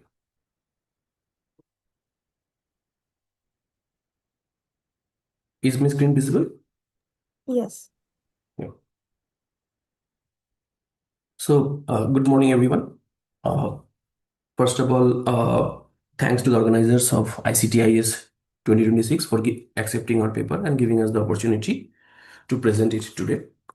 So myself, Shubhamay, along with my colleagues Showman and Binayak from Ernst & Young LLP, we are based out of Kolkata, India. And we are presenting our paper on multimodal satellite data fusion for AI-based crop field identification. So I'll explain this in detail, that what is our objective. So first of all, it's an identification process. That means it's in a traditional ML paradigm, it's a classification problem. Now what we are trying to classify. So if we have a given piece of land available to us and there is a process of sowing some seed to grow some crop, we will try to predict whether the sowing process or the agriculture process will yield a good crop or not. Now, why we are calling it a fusion model? Because we will not only use the traditional data like the location informations or weather informations. We will use some satellite data infused as a fusion to our process. So, what are the satellite data we are using? So, sorry. Okay. So, what are the satellite data we are using? We have Sentinel-1, which is a radar. We have Sentinel-2, which is an optical image based satellite. And also you will consider the temporal information as well. Now we will explain why temporal information is required in a while. Now, so that's why it's a multimodal process where we will have a different type of data. We will have numeric informations like the weather or the location informations, and we will have images as well. So from image, we will parse some value and then we will use that information to our model. So that's why it's a multimodal model and it's a fusion model. Now, there are three main sources. One is Sentinel-1, which is a SAR-based radar. So it's a synthetic aperture radar. So what it captures, so from the radar, it sends some signal to the ground and it captures the backscatter information. So this backscatter information has a different range, VV, VH, VH, HH like that. And this VV and VH band, they capture the physical structure of the crop. So whether it is size of the tree is increasing or not. So it will capture that physical nature across different stages of the agriculture process or agriculture cycle. Then we have Sentinel-2, which is a optical image-based radar. So it will capture the images, and the idea is that so it will emit the light rays, and the idea is that if it is a healthy green growth, then it will like absorb most of the red lights for its photosynthesis, and it will return or reflect near infrared signals back to the satellite. So Sentinel-2 captures the crop greenness and physiological health. So it will complement the Sentinel-1 radar information. So Sentinel-1 will give the structural information and Sentinel-2 gives the greenness of the crop. Then we have climate variables. For example, temperatures, precipitation, humidity of that particular area. And one thing I must mention that in our data set, we have geographic locations. Each locations or each land plot is tagged with the latitude and longitude. And from that latitude and longitude, we can fetch the location information using some publicly available dataset. Now, as we mentioned earlier, that this temporal information is important. So what will happen in a crop? So when a seed is sown for a particular crop in the field, initially there will be very limited growth. So basically, the color of the terrain will be black yellowish, and at the end of a harvest, it will again becoming yellowish. And if there is a bad crop, then also it can become yellow or blackish because all my crops have died. So here you can see that from the view of from the VVVH band information that we are capturing from Sentinel-1 dataset, if we have a bad crop at the end of the harvest, or if we are just in process of sowing the seed at the beginning of the crop cycle, we can have similar color, similar information. So as you can see here, this light here you can see this light green color. So beginning of the September 13, it has a same value, and February 14 it also has the same value. So that's why this temporal information will be beneficial. It will understand the condition of the or the structural information of the crop across different time zone of the crop cycle. So in our data pre-processing, we have data, and the data is mainly from Mekong Delta of Vietnam. So we have location informations and other informations were captured from publicly available dataset. We also have satellite informations for those locations. And the main idea of this process was to have a very simplified model and which is location agnostic. So from the radar data and optical data, so Sentinel-1 and Sentinel-2 data satellites, there are lots of vegetation indexes that can be calculated. For example, there can be radar vegetation index, RVI, then NDVI, GRVI, VDI, vegetation difference index. So all these indexes capture the greenness and health of the crop at different type of the life cycle, and using a different light band. So some uses NIR, which is the infrared, some uses the red, green, or blue bands value, basically. So from these radar data and optical data, we capture the vegetation indexes. We have weather data and other demographic information or location informations. And from there, we have started with the initial 95 features with 850 observations. So as I mentioned that we wanted to make it very simple, we used a simple tree-based model because we want to benchmark our performance against other models developed for specifically for this field, which are mainly convolutional neural network and attention based model. But we wanted to keep the model a simple tree based model. So we started with 95 raw features, and then from these 95 features we used a correlation based technique to reduce the feature. So if the cross correlation value is more than 0.8, then we excluded those features, and we got 56 features ultimately. And then we used a ordinary least square method as a linear regression, and used backward elimination process to have a p-value based technique to reduce the non-significant feature. And the p-value threshold is 0.05.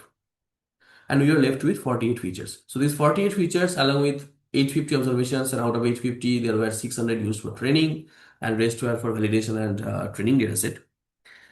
We have trained the model, and as you can see here from the performance, we just used a random forest model, and it is obvious that we used a lot more grid search technique to tune the hyperparameters.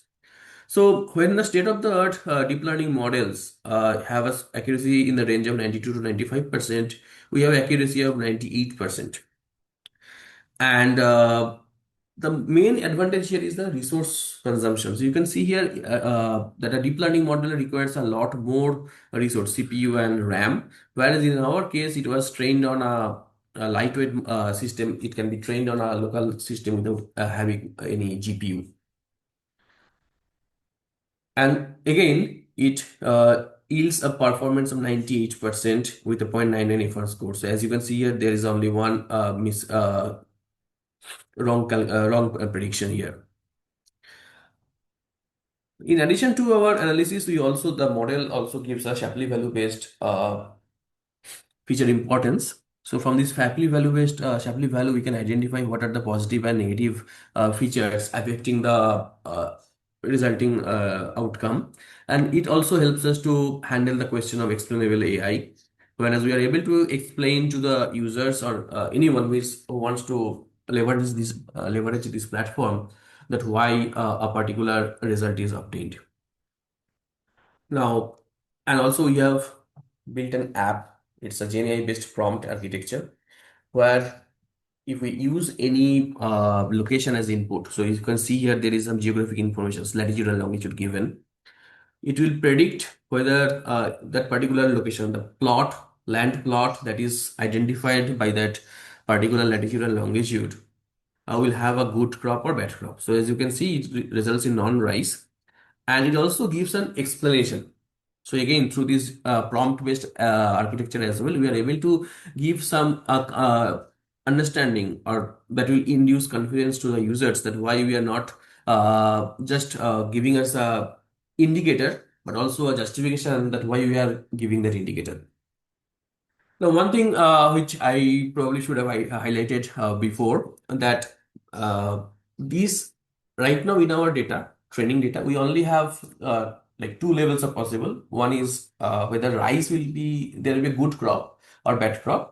And good crop means it's a rice field. We only have the rice fields information data. So all the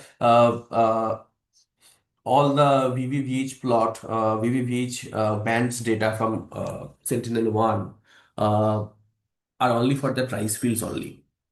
It will not have data for all different types of crops. So as I mentioned earlier, that our objective was to build a simplified model that will give very good accuracy without using a high consumption of resources like RAM or CPU and time. Two, this approach, our proposed approach, is a highly scalable and platform agnostic or location agnostic model. It can be trained on different geographic areas if we have sufficient data. And three, this is our proposal to improve it, bring it to the next level, that right now we consider only a particular crop, rice. So all the new variables features we have used are for rice only. Now this model can be enhanced to have a multi-crop data. Multi-crop data can be ingested to the model to have a holistic overview for a geographical location spanning across maybe for a particular country and all. So which will empower the policymakers, governments to understand. Excuse me, Subhamar. Yeah. Sorry to interrupt you. This is just a gentle reminder that 1 minute is left for your presentation. Yeah, sure. So it will give the confidence or the information that the policymakers and the government is looking for, and they have the information beforehand whether there will be a good crop yield or bad crop yield and by what volume, and it will help us to plan the food supply chain and handle any I mean they can mitigate if there is any challenge to secure the global food supply chain. So that's all from our side. Like, happy to answer questions. Yeah, thank you. Good work. So I have a couple of questions. One is your data input is a heterogeneous system, right? So how Yeah. are you aggregating this heterogeneous data? No, so heterogeneous data means the data is coming from different sources. So the Now, format of the data will also be different, right? So how are you able to integrate that, or are you changing anything? So from the raw satellite information, when we captured the vegetation indexes, so there are around 12 vegetation indexes we have used. So these vegetation indexes are basically a way of normalizing or normalizing the indexes for a particular geographic location. So that is how the heterogeneous data is standardized. Okay. And in your sixth slide, you have also shown that you are integrating the weather data. And so my question is, how are you integrating these different uh, aspects of the data? Because Uh, weather data is also like we have the granularity of every location, every geographic location, by latitude Right. and longitude. We have the information of weather specific to that particular location. So for that particular location, we can capture we have the satellite information. From there, we can capture the vegetation index, calculate the vegetation index, and also we have the weather data. So the idea is that maybe we have a we have a say very positive satellite information that the growth is fine, but at the same time there is a chance that the rain is not sufficient, right, for Okay. that particular location. So then obviously the from the historical perspective, maybe model has seen that then there is a chance of drought and the yield is not sufficient. It will not, there will be a bad crop. So from that way, Okay. it will be Okay. able to identify or able to predict what is going to happen in future. Okay. Okay. And the second question is you have used the LLM, right? So LLM is So just your for the data for the yeah. LLM, your data that you have generated and the predictions that you are making that becomes as a knowledge, and the LLM is working as a rack system, or how is it? How are you integrating the LLM with your predicted model? Yeah, so basically it's kind of a rack, but not exactly. We don't have much information to enrich it. What we are doing it, we have so we are using a simplified in basic LLM model Okay. from OpenAI, and then we Okay. have these predictions, and also from that we also have this explainability. Like we have the Shapley value, that why we are having a particular prediction. And then we are asking the LLM agent or LLM interface to use that model explainability or the feature Okay. importance Shapley value to give us the understanding of the conclusion. Okay. Okay. Yeah. Good work. Good work. Thank you. I may Thank add you. one point, like we are not only using the LLM as a generic, like in generic chatbot per se, like we are putting in the predicted level as Shubhamay has showed, right? And then we are adding the top contributed features, and then we are pulling out the optimal domain context. That's your agricultural rules. So that's how, with respect to, we are applying that LLM into this whole landscape. Okay. Okay. Yeah. Yeah. Good work. Good work.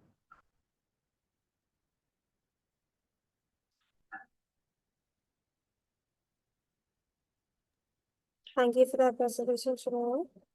Next, we have Pablo Ramon presenting their paper titled Personalized OER System Through a Graph-Based Multi-Agent System.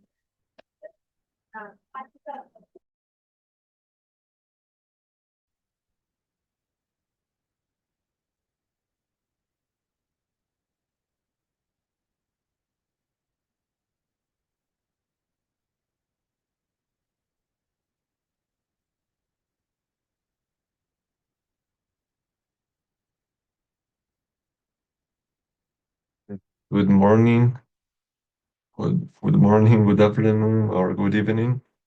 Well, okay, I will present our work of orchestrating personalized OR recommendation, a graph-based multi-agent approach. So we start from a key problem, that is the rapid growth of open educational resources. That's because today there is a huge amount of educational content available online. However, this creates a new issue known as academic intoxication. That is a Spanish term that we use for this problem. And this means that the learners are not limited by access, but by their ability to find relevant and useful resources. And as a result, the students and teachers often spend more time searching than actually learning. So there are many solutions currently. That's because current systems try to solve this problem, but they still have important limitations. For example, most search engines are based on keywords, and which means they don't understand the real meaning of the query or on the use of the user. And they also don't consider the learner's context, such as their skills or learning goals. And the large language models improve interaction, but they introduce new problems like hallucinations and low control. So we need a system that combines intelligence with structure and reliability. To address these challenges, we propose OPMAS. OPMAS is a multi-agent system designed to generate personalized recommendations. Instead of relying on a single model, we use multiple agents that collaborate. So these agents are organized using a graph-based structure, which allow us to control the reasoning process. And this approach combines retrieval, reasoning, and adaptation, focusing on pedagogical relevance. So now let's look at the system architecture. So OMAS is modeled as a directed graph where each node represents a specialized agent. As you can see in get profile, refine results, validate topic, validate single topic search, and the other nodes. The systems use a shared memory called graph state, which allows agents to exchange information like personal information, academic information, and the results from each agent.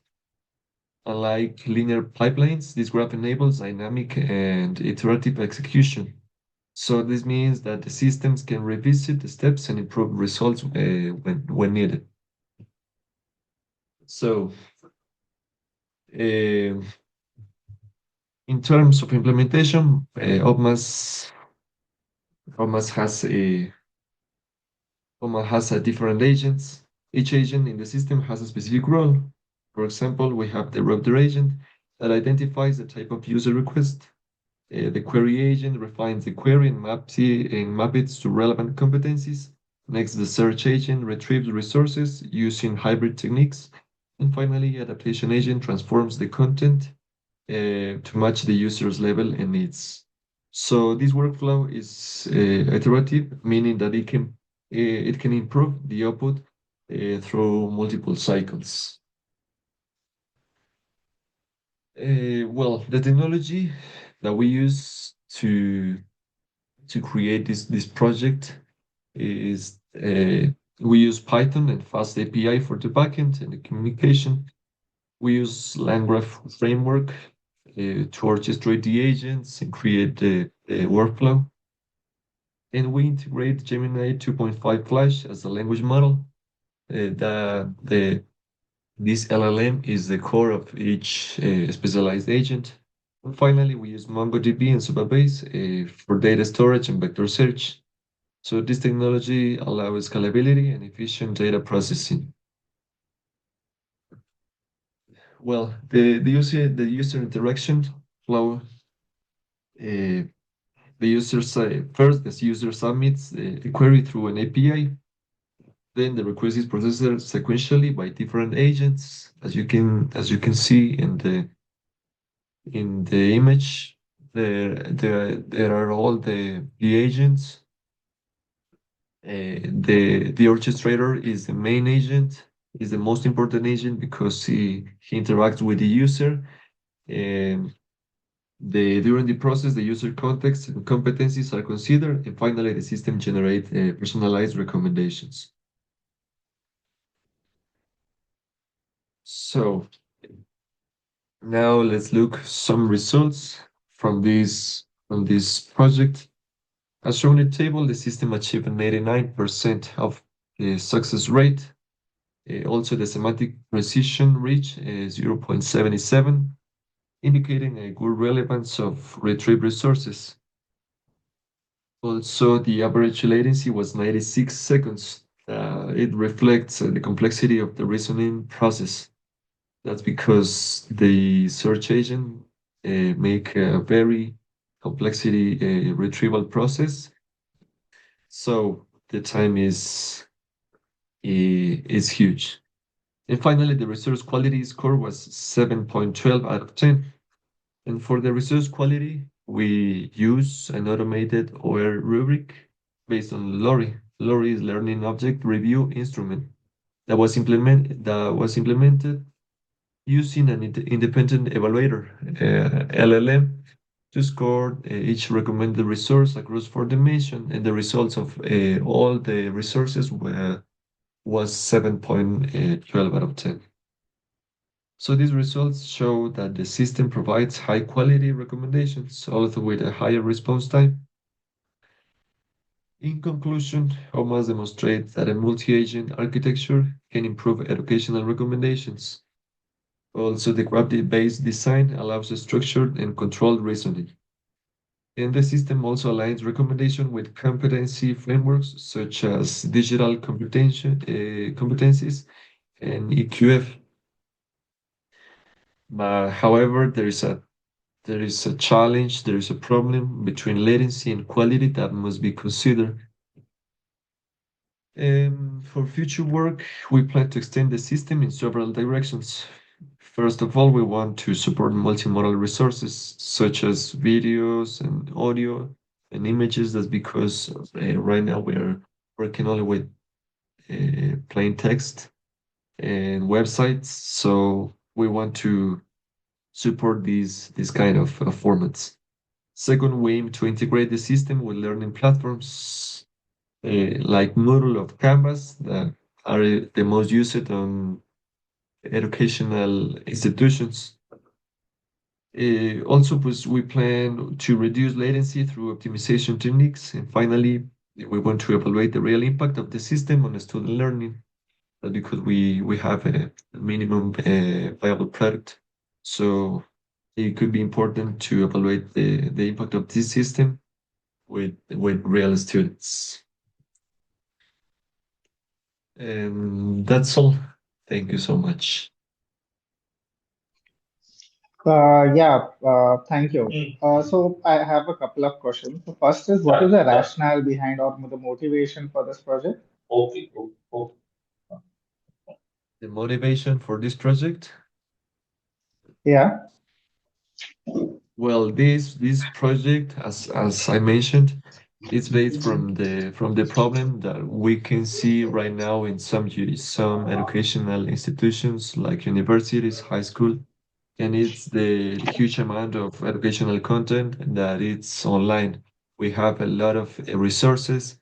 There are some relevant and there are some that not are important. So we want to find a way to give to the students and the teachers a platform or a system that can give them these resources, but with a relevant with relevant, we can be relevant for their studies, uh,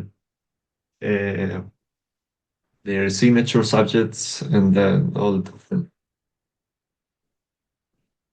Okay. Another question was, you have used a multi-agent system, right? So, what are have you defined the role and the problem that these individual agents are going to perform and the problems that they're going to solve individually? Well, if to define the role of each agent, we had to talk. Well, we have to talk with so many students. We have to investigate. We had a previous work about this architecture, and basically we had to create this architecture based from the problem. The main problem was the search, so we have the search agent. Also, we have this workflow, this graph-based. that Landgraph framework provides, so we can use it. And based on each problem that we see right now in the education, we create a new agent. As I said, for example, router agent classifies the user intent, the query agent refines query. That's because some people can write in the platform any query. Also, the adaptation agent that can be useful in the future for different kind of formats. So to define the role of each agent, we made a previous study, state of art, and a previous work. Okay. Okay. Yeah. Great work. Thank you.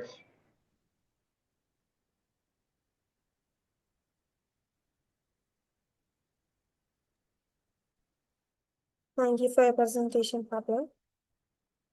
Up next, we have Shilpa Dhopte presenting the paper titled Deep Learning-Based Food Portion Estimation Using Mask, RCNN, and Geometric Analysis.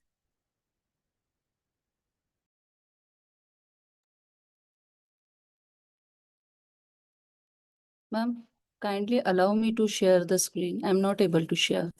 You'll be able to share me. Please try Okay. again. Yes.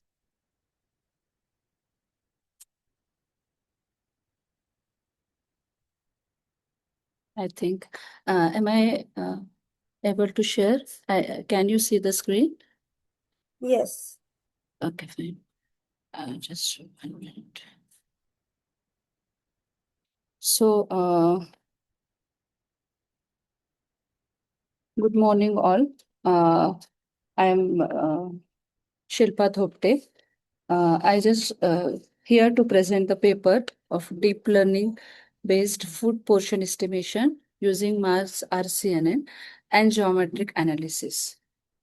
So these are the different contents of my today's presentation. It started with the introduction, aim and objective, then literature review, proposed architecture, result and discussion, conclusion, future scope, and reference. So I'll start with the introduction. So everyone knows that how food is important part in our day-to-day life. So that's why food computing is nowadays an emerging field. And it is not just only for the agriculture, but nutrition, medicine, and different fields. So in today's data-driven world, it is very useful to know how much we are consuming and as well as what we consume. So that's why portion estimation plays a crucial role in our food system and in our healthcare also. So why it is important and what are the different industries where this food estimation is important is first is food industries for link with the profitability and the customer satisfaction, maintaining the consistent serving sizes. And one more field is healthcare and medical domain, where for diet planning of the patients, if any patient is suffering from diabetes, then we can plan the food and its quantity. Again, in fitness and wellness industry to personalize the diet plan, hospitality industry, as well as in agriculture and supply chain, and retail and packed food industry. So this is not the portion estimation is not just a technical concept, but we can say it is actually the multidisciplinary concept where we can perform this task for the various domain. So the aim of this paper is to develop the AI-based system for accurate food portion estimation from the images to support the nutritional analysis and real-world application in the healthcare and other industries.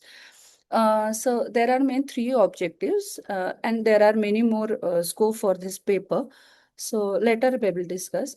First objective is we need to estimate the portion size and For that, it is very important to develop the instance level food segmentation, and we need to improve the model generalization and applicability so that we can add many more food items for the portion estimation. So this is the literature review. I have reviewed many papers. Maximum in some papers they use mask RCNN, but they didn't. For example, this first paper, they use the dataset Medima, but here the food size is too low. Okay, and one more author use MobileNet V2, but size for the dataset is also very low, and the objective all the paper was based on the food estimation, that they need to calculate food recognition and estimation. So the drawback of all this paper is they just calculated the food segmentation, but very few have worked on the food in portion estimation. Okay, so in this paper, I use the food 101 dataset. As this dataset is contains 101 different different food types, and each class contains around 1,000 images. So around 1 lakh and 1,000 images are there in the class.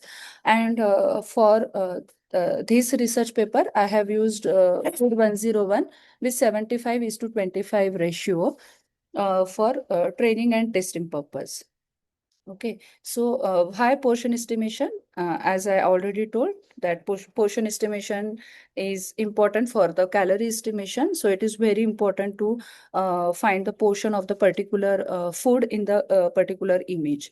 Okay, so this is the proposed architecture which I have used in this research paper. Is first we need to give the input image. Then I use the different pre-processing techniques like resize normalization and Gaussian noise removal. Why Gaussian noise removal? Because when we are going to give the input image, so there may be some error, there may be some noise is there, or low image quality or low lighting effect. So to remove that, I use the Gaussian noise removal. Here it affects the we are going to mention the sigma factor is there for smoothing the image. Then after pre-processing, I use the mask RCNN. So mask RCNN is the advanced CNN RCNN, where we can combine the instance level segmentation, and we can give the object detection and instance level segmentation with the help of mask RCNN, so that we will be able to, with the help of object detection, we will be able to create the bounding box for that particular image, for that particular food. And with the help of pixel analysis, we will be able to find the depth estimation and height estimation. And after finding depth and height estimation, we'll be able to find the volume estimation by using the formula area into height. And with the help of this volume estimation, we'll be able to find the mass estimation by multiplying the volume and the density of that particular food. Okay, so these are the architecture details. So as I said that we are providing the input image, and in backbone network in mask RCNN, internally we are using the ResNet and FPN. Okay, so ResNet is used for avoiding the problem of vanishing gradient, as we are, if the neural network is too deep, then we are facing the problem of vanishing gradient. So in this case, as our data set is also large, we use the ResNet 50 and FPN for feature pyramid network. It is actually used to extract the multi-level, multi-scale features from a single image, and it ensures that both the small and large objects are detected effectively. So there are actually two pathways for FPN. One is the bottom-up pathway and top-up down pathway. Okay, so bottom-up pathway is actually used for the high resolution, but it uses the weak semantics, and higher level, it uses the low resolution, but it uses the strong semantics. Then for upsampling these characteristics or features, we are going to use the top-down pathway. Okay, and after that, with the help of this feature pyramid, we will able to extract the multi-scale features. Then this output of this backbone network, we are going to the it will go to the RPN, that is nothing but your region proposal network. So in RPN, it is responsible for generating the candidate regions where the objects are likely to be present. So there are different steps of RPN. So first is input feature map. Then we are going to provide the sliding window. Then multiple boxes are created. And then Excuse me, the Shilpa. prediction. Yes. Sorry to interrupt. This is just a gentle reminder that 1 minute is left for your presentation. Okay, fine, ma'am. Okay, sorry. So this is the algorithm. Okay, and here with the help of ROI align, we will be able to classify the model. So we are going to apply the class level refined boxes and pixel wise mask. Okay, so here it is the output of after mask RCNS. So this is original image. This is the pre-processing image. This is the image after applying the segmentation mask. This is the bounding box, and this is the portion estimation. And after that, sorry, here we are going to create the mesh. Okay. I'll show this in the next image. And then height width estimation we are going to calculate. And with the help of portion estimation, we will be able to find the portion of that particular food in an image. So if the output of this image is like that, so it will be we will be able to create the mesh and outline boundary of that particular image, so that it will be help to find out the portion estimation. So here with the help of ResNet, we will be able to with the help of mask RCNN, we will be able to find the classification as well as the portion estimation. So it comes under result and conclusion or discussion, that these are the different parameters where I even tried for the YOLO V8 and different performance metrics like segmentation of IOU and precision recall F1 square pixel area estimation error. And if we'll say we'll be able to see that mask RCNN performs better than the YOLO V8. So conclusion is from this we will be able to see that with the help of some pre-processing techniques, we will be able to remove the noise. We able to remove the noise, and with the help of mass RCNN, we will be able to find the particular classification and segmentation as well. And with the help of mask RCNN, we will be able to find the pixel area and depth analysis. With the help of that, we actually find the dimensions and volume estimation of that particular food. So future scope is we can even apply this model for the multi-class classification. Like if there are two or three food items will be there in the same image, then it should be identified, and we can integrate this system with the smartphone, so that it will be able to do the portion estimation, and after that will extend to the calorie estimation, so that it will be able to show the input. We will be able to take the input as well as it will show the output with the help of smartphones. So these are the different references. Thank you. Yeah, thank you, ma'am. I have one question, that is, what do you feel is the real world application for this system, for this Ye- research? Real world? The real world application for this research.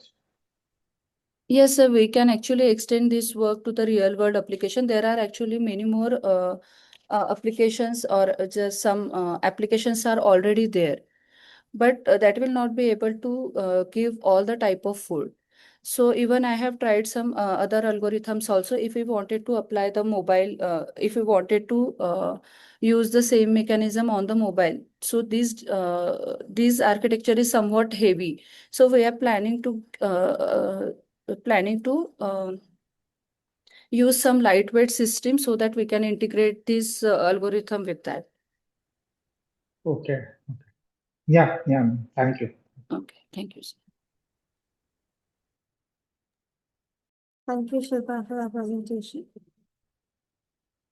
Thank you, Can you ma'am, for please, the opportunity. can you please stop your phone sharing?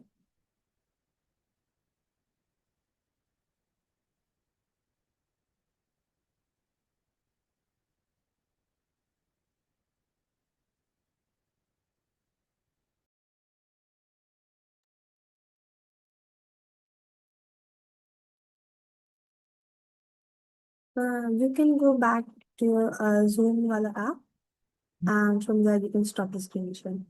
Yes, ma'am.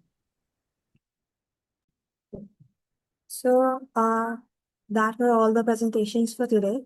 I would sincerely like to thank all the authors for the excellent presentations and valuable contributions. I would also extend my gratitude to all the participants for being a part of this conference. On behalf of the organizing team, thank you for your continued support for ICTIS over the years. We look forward to welcoming you again at the 12th edition in 2027. All presenters will receive their digital certificates via email within 2 working days. The publication process will be completed within 7 to 8 months. Kindly extend your cooperation to the ICTIS 2026 team during this process. I would also like to thank our session chair, Dr. Nagar Halli, for effectively chairing this session. As a token of our appreciation, we would like to present this certification.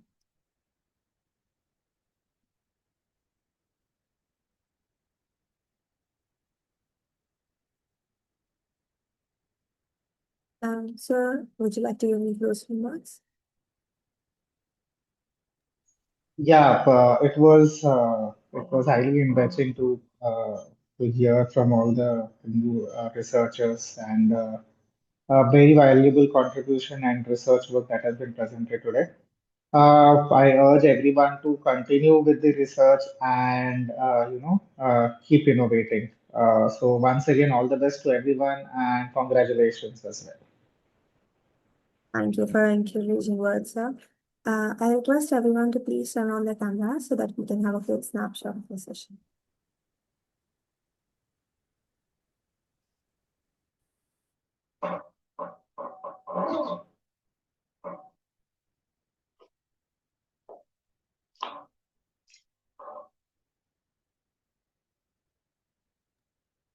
Thank you for everyone for joining us today. I hope you all have a good day.